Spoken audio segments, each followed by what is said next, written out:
Every human being is born with the compulsion to give voice to the voice. But the social condition that's controlled by the priest, the monarch, and the merchant does not allow for every human being to learn to appreciate the power inside.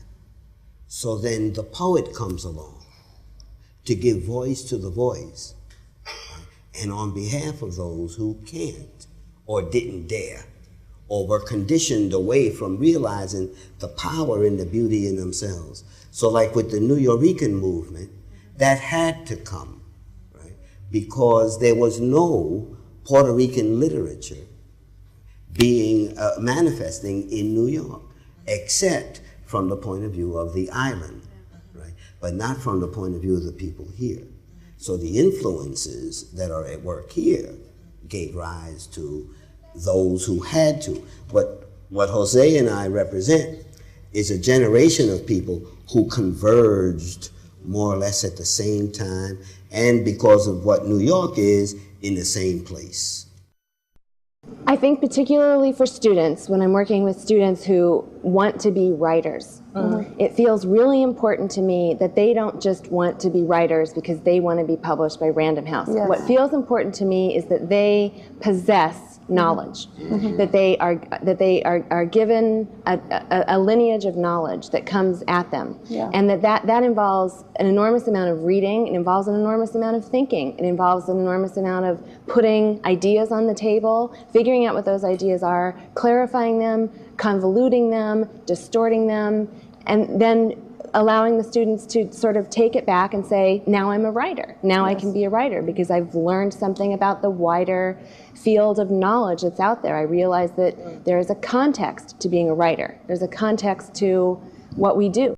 Our first foray into producing was an off-Broadway production of a play entitled Closet Land, written by an Indian-American woman named Radha Bharadwaj, that had been a story that was originally made into a film commissioned by Amnesty International and dealt with the politics of torture and human rights. And Gloria Steinem became a supporter of our work at that point, and she led a very moving discussion for us on the politics of the play. It was also at that time that Bridget and I learned a really valuable lesson in terms of what we needed to choose to produce. During one of the post-show discussions, an audience member raised her hand and said, I felt like I wanted to go on stage and do something. I wanted to actually affect change within this story. And that impulse to want to actually get out of your seat and then to take action is something that is a huge influence on any choice we make right now, is what are the stories that are going to inspire people to do that, to think that they can affect the world and make change in a positive way.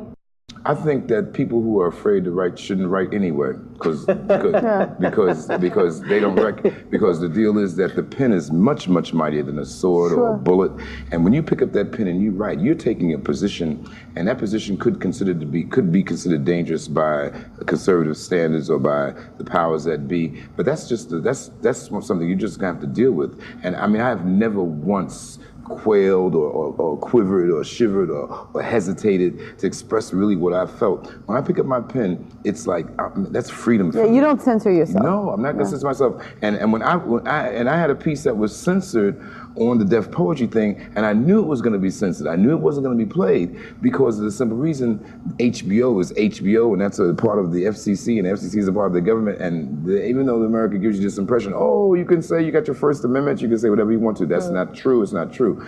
The fact is, I decided to say America's a terrorist, and when I said that as a through line of my poem, there was big alerts, big red lights went off, and Stan Lathan, who happens to be a good friend of mine, he, as well as Russell Simmons, I'm not saying is a good friend of mine, Stan Lathan is a friend. We used to teach together. I was not surprised that they didn't air it. I was a bit surprised that they couldn't come to me and explain to me why, but I knew why.